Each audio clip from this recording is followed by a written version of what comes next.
Good morning, everybody. Can you hear me now? Yes, we can. Thank you, Ann. Perfect. Sure. As Susanna mentioned, I am Ann Kirkwood-Hall with Bulman Products. We are in Grand Rapids, Michigan, and our company is over 100 years old. We make rolled paper dispensers and packing tables, and we serve 4 main markets of school and art supply, industrial packaging, retail packaging, and food service. And I'll talk about those a little bit more going forward, especially with the current situation that we're all in. I decided to go with the Michigan Online Global Program several years ago, and when I first started here in 2009, I noticed we had a lot of inquiries from overseas and a lot from Europe, and we were very hard to find. When my accountant started here in 2010, I believe it was, her brother-in-law looked us up and said 1985 would like their website back, please. So it was, the SEO was pretty much non-existent and our website was very outdated. So the first thing we did, and Susanna had mentioned this also, is to get your website updated or get a website. That's probably the first key thing. So we were working on that, and then I traveled, I believe it was to Los Angeles for a US Commercial Services show conference about doing business in Europe. And I was in my last session of the day, and they were talking about you have to be able to be found and you know, find distributors and stuff in the European markets. And I raised my hand and said, I don't know how to do that. That's something that I need help with. And John Worthington of IBT Partners was sitting right behind me, and he said, I have to catch a flight, but I can definitely help you with this. And so we met then just by chance that he was sitting right behind me and hadn't taken off yet. And I started working with them then. One thing I will say about IBT Partners is they are amazing. I've told them before, they must be in the top 3 vendors that I use. You get monthly reports, they go through everything with you and really work with you on the decision-making process and research that you're gonna need to do online global marketing. The reason that we chose the countries that we did was because of the interest that I was getting was coming mostly from Europe. So we looked at the different markets and did some research and decided that the UK and Germany were the most similar to the United States. And we had been selling to Canada for 30 years. So that market was already established. That's one thing that you'll hear, I believe, too, as you work through this process. If you don't already sell to Canada, that one's the easiest. They're the most similar to us probably, and they're close for being in Michigan, so that helps a lot on that aspect. Helps a lot on shipping costs, which is probably one of the bigger problems we have with our other exports, is the cost to ship a paper cutter. It sometimes can exceed the cost of the paper cutter itself. So let's see. So yeah, that's why we chose those markets to get started. Those were the first ones we picked. And then as we expanded, we looked at other things. And one reason I picked China, I actually went on the state trade mission through the MEDC with Governor Snyder several years ago to China. And China's basically where paper was invented. So there's a lot of paper products there. So it makes sense that we would try to get into that market as well. And so we added, we used the mini sites for China and our Spanish site as well, our Hispanic site. And that was, I believe it was like a $3,000 grant through the MEDC. Someone can probably clarify that for me. I believe there's another opportunity to do some of those as well. So we used the STEP grant for several years to help fund 50% of our websites and 50% of my travel to different trade shows and on the state trade missions as well. So there's a lot of, on top of the online marketing, there's a lot of other opportunities through the state of Michigan that can help you with your export goals. And perhaps you could tell us a little bit about why you started marketing in particular, you know, sure, how you chose which markets and things. Sure. We started doing marketing on Facebook. A lot of our inquiries are from end users. We sell through about 600 distributors in the United States, and then maybe a dozen other ones across the world. So our biggest market is still here. So also to do the online marketing has really helped us a lot, or the social media marketing, because we're an accessory item. It's kind of boring. It's a boring product line. but the paper's really fun. Everybody likes gift wrap and school and art supply, crafts, that type of thing. And then right now with the COVID-19 and the safety for food service, we have seen a huge surge in the past month in our orders for a particular, it's our standard all-in-one cutter, but and that's the wrapping of food for takeout before it goes out. So just things there that we can really hit on.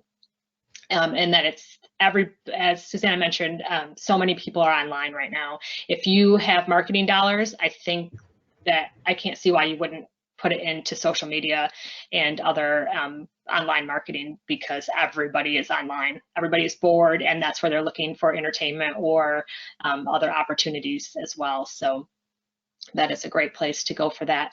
As far as the different blog posts went, I really worked a lot with IBT on how to set those up, and also the scheduling of them. So the seasons and the holidays, Mother's Day is a really good example. It is not in May in the UK.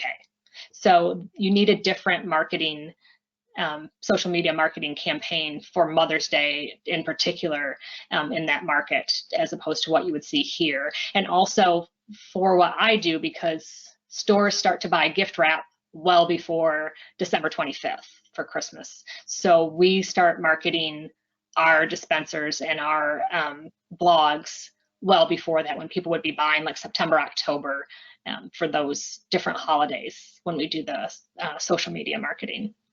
And then just because I mentioned like the fun part of our product line, which is the paper, and which isn't our product line, but it's what we service, and Instagram and Facebook and Pinterest, those are great places, and Twitter for photographs and fun things like that. So that just gets that interest going there too. And then little video clips you'll see on the screen there too. That's a small video of me showing how to tear paper on our standard all-in-one cutter, which is, once you know how to do it, it's pretty easy, but sometimes it's a little bit tricky to figure out how to get that done. So our website also has videos on how to use all of our products.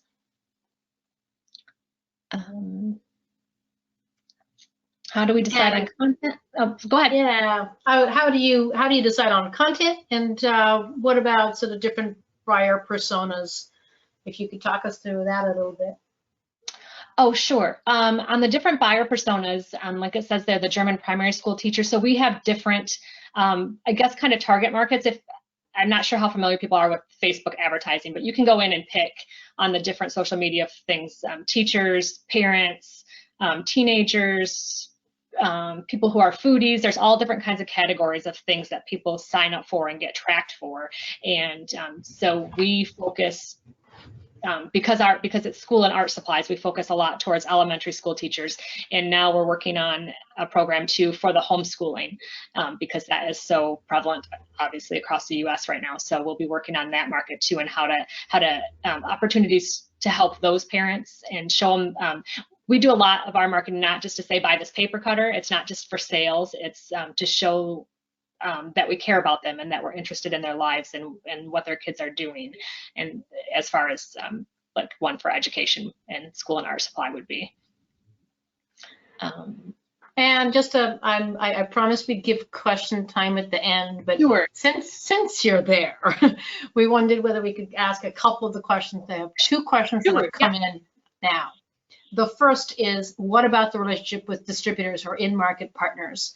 Has there been any pushback from any of your in-market partners when you create websites or have online marketing? Sure. We have not had that problem when we first did our website. So we also have a direct sale website. It's called bulmandirect.com. And so we sell through our distributors, and then we sell on there. But our distributors, a lot of them buy, say we have, 100 different products, they might buy 20 of them. They buy what goes with the material, the rolled material that they sell. So they don't carry everything. So some things get missed, and some things just aren't a high quantity. Not everybody has a 40-inch diameter roll of paper that they need to wrap something in. So we don't sell as many of those. So we sell a lot of that kind of stuff and replacement parts on our direct website. But when we set up our direct website, we did a lot of research to see what our distributors were charging for our products, and we didn't undercut them. So we sent out information. We also were very straight up with them. We did not try to put under a different name, our direct website. So we weren't trying to hide it from them that we were doing that. We weren't trying to steal their business, kind of just complement it more on some of the areas that they might have been missing, or that they can't carry every product. So we were very honest and straightforward about that. And as far as our online marketing goes too, if somebody calls us and says, hey, I saw your Facebook post about, school and art supply, and I want to get a paper cutter, and they'll often say, and I want paper and this, and so we'll refer them to a school distributor directly that way and help them out on that. So it's the same. It's still a sale to us. We just we noticed that there were things that they were missing, and when we explained that to them, I think it was clear. Also, we're pretty small, so I cannot outmarket Uline or Granger or School Specialty, or they have more money to put out there than I do for that. So I don't think that they think I'm stealing their business, because I can't really touch the number of people that they are. Terrific. Thanks, Ann. One last question that I would, and obviously feel free to answer as you like. Do you have any sense of a return on investment? Any sense of, is this, how do you measure success? Has this been a good thing or not? It's definitely been a good thing. When we finally started to see returns on our website, and we had started working with IBT in that same process, the first year we saw a significant difference was about a 10% increase in sales. And I will say honestly, this is from a company that, if you looked across our 30 years, or the 30 years that my father-in-law owned the company, sales were they were solid, but they were steady and flat. And so to have a 10% growth at once was pretty huge. And so until 2019, we've seen growth every year since we put in the new website and started doing the marketing. So definitely I would say it's there. As far as our export business goes, it's still a pretty small percentage of our business. But our export sales, when we first started using IBT and the MEDC's services and the STEP grant, we saw a 25% increase for several years in our exports. So I would definitely say it's worth it. It makes a product that kind of and I hope this doesn't come off wrong, but that kind of seems irrelevant in the whole arts and crafts or the packaging industry. You think about the paper always, and it makes a product that might seem that way very relevant. So it puts us out there when people might not be thinking about us. And thank you so much. We're gonna, I've got a couple more questions coming in on that, but I think we're gonna keep that to the end, if that's all right. Sure. Thank you very much for those comments.